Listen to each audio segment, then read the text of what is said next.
This is my day job. Some of you might know me as Brian or Taylor, but here I am, Police Officer 2, Brian Taylor. A lot of cops film things at work, and whether it's with their iPhones or with handhelds or wearable cameras. And this footage was riveting. I just thought it would be a fantastic way to tell a story and tell a story about law enforcement and tell that story in a way that's very grounded and very real. First customer of the day.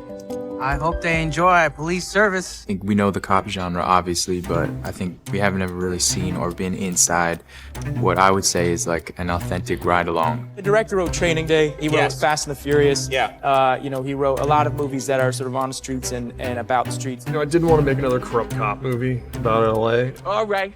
I'm putting cases on all you bitches. And with this thing, you know, it's a great opportunity to show who the police really are, and who they are is us. They're just guys. Enjoy your white people shit. Oh, thanks. I'll bring you back a burrito. No problem. That's what's brilliant about David. I think he decided if I'm gonna make a cop movie, You gotta be unique and original in a way that I don't think audiences have seen before. It's like a fake documentary in a sense, because, you know, Jake's shooting a lot of the movie himself. I didn't want that to start to become a gimmick, so if I could use normal photography, I would. But the movie really has its own language. We had like this camera that's, you know, we had like a shell on the torso, camera, monitor, battery pack. I'm like running, watching my buddy, like, you know, trying to get him in good angles, trying to make it as real as possible. It's an interesting point of view because it shows you the way that, you know, a police officer really does feel. You sort of feel like you're watching something that you're not meant to be seeing. It really adds to the energy of the world that these characters live in. Liberace's AK. What? Brian Taylor, who I play, he's filming for a class. I'm thinking filmmaking. A lot of the camera work I get to be a part of, which is fascinating for me as an actor. Listen, you know they can subpoena that shit if something goes sideways, right? Think twice. 2 words. Erase button. But they're not cameramen, they're filming it as their characters would see the world. So it adds this whole nother level. So it's not Jake Gyllenhaal holding a camera, it's his role of Brian Taylor holding a camera.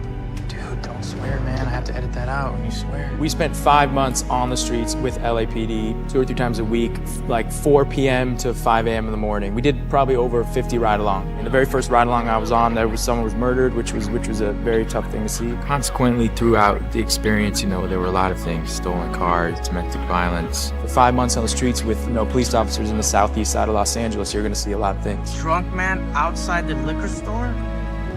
I want to completely dive into this world. I want to know what it's like, and I really want to know what it's like. I don't want to get like that, oh, I've been on a couple ride-alongs, you know, and it was really intense, you know what I mean?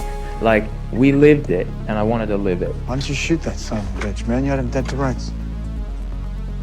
I just didn't feel like killing anyone tonight, Sarge. We did a lot of training for the movie. We did fight training every morning for the movie, five days a week, and then we did tactical training with live ammunition and like two times a week also. Go through some of the similar training that recruits go through and learn how to work the streets.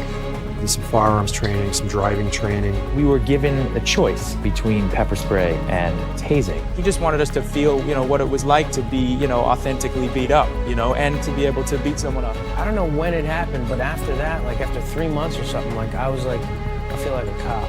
You don't have to be a pro at it, but better to have the skills that your character has. And sometimes that'll inform you just as much as the breakdown. This is the department issue sidearm, Glock 19. Yes, there's a context of 2 police officers being in one of the most dangerous parts of Southeast LA and, you know, having to deal with all the things they deal with, but most of all, it was their friendship. If anything happened to you, I would take care of your kids. If you had any. For us, the biggest thing in the movie was that the stuff that goes on inside the car before they actually respond to a call. You know, the best parts of the movie are Jake and Mike in that cop car just talking smack to each other. And this was gonna be the night, dude. It was gonna be the night. Do you know what I'm saying? No, what's that? What are you talking about? Well, I'll tell you what I'm talking about. Okay, cool. They almost fought like a married couple, in a way, you know, where like he's like, dude, did you take my pen? He's like, I didn't take your goddamn pen, dude. Come on, man. Did you fuck with my shit? They didn't like each other at first. They didn't get along, and I'm very, very nervous, let's say, because the movie is all about that relationship. We didn't have a whole lot in common, you know. I was raised by farmers. You know, he was raised in Hollywood. My job was to make them be friends, and I tried the whole just order thy will be done route, and that didn't work. You know, be friends. But somewhere in the training and in the gunfighting, they clicked, you know, and this real friendship emerged. It took a little while to get that relationship, that idea, that loyalty, that partnership. This is the important element, you know, the sense of brotherhood, to have a real sense of brotherhood. These two friends who would do anything for each other, and it was in an environment where that friendship was constantly threatened. You got cold, dead eyes, you know that? Yeah, both of us. Yeah, both of you. You have a soul? Yes, yes. We just leave it at home. You feel that pressure to entertain, and you almost want to remind yourself that you want to go more like National Geographic than you do like, you know, like a popcorn movie. Even these guys do some stuff that is really questionable. Yeah. You know, that if you read it in a newspaper, you'd be like, I'm not sure how I feel about that. In this movie, at times, you get to see what a real police officer has to deal with, and most of the time, it's a lot of paperwork and a great deal of boredom. This is the lifeblood of our organization. Paperwork. Can't say that I was fully confident in the beginning. We made it for $7 million and we shot in 22 days. Which usually you shoot in 45, 50 days, you know, a movie like this especially. We shot all the scenes in the cop car over a day and a half. Like 30% of the movie was shot in a day and a half because we had rehearsed it like it was a play. I treated it like if it was theater, you know, like I rehearsed 100 times each scene at least. There's only one scene in the movie between the two of us that is completely improv, and the scene is when he asked me whether I'm gonna marry a Mexican girl. Dude, are you gonna hook up with a Mexican girl? You're trying to hook me up with them, dude. Dude, it'd be great if you did. I get it, man. It's like Mike's driving the car, we're running the scenes. David Ayer, our writer-director, is lying in the back seat with a monitor and headphones, going like, "Go again, that didn't suck." Like that's all he would say. Like, that didn't suck, that sucked.